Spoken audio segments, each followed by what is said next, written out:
Former Finance Minister Winston Jordan has described Budget 2025 as a disaster.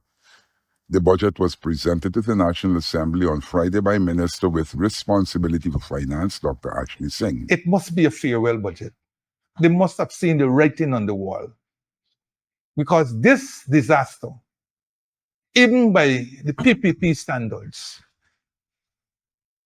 must be ringing in the ears of those who hold the reins of that party. As of today, I don't recall their greatest of cheerleaders, the private sector. I don't recall them coming out even with an initial statement. Jordan said that some 3 hours of the presentation was spent on cussing the coalition, the PNCR, and anyone critical of the government. He said that everything stated could be debunked. He said that the government sought to control everything, even information on the weather. I would not be surprised if the computation of the inflation rate has been taken out of the purview of the Bureau of Statistics and be placed elsewhere. And while some people may be confusing cost of living and price increases with change in prices and indices of prices, the long and short for the average person in the man in the street and so on, he don't want to hear all these fancy things about indices and prices and so on.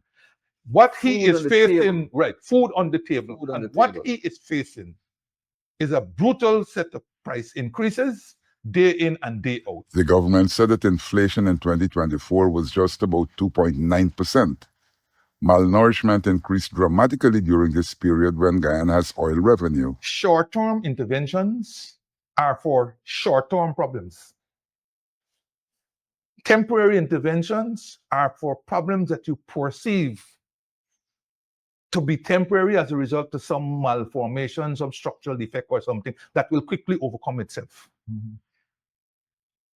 But the issue of poverty will not be solved by short-term interventions.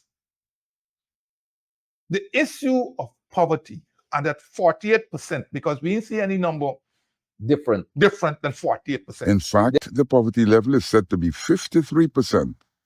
Jordan said that a one-off cash grant can't solve anything. 48% poverty cannot be solved by an increase in the threshold from $100,000 to $130,000. Where it is consistent with the minimum wage of some. Short-term poverty cannot be attacked by small increases in old age pension.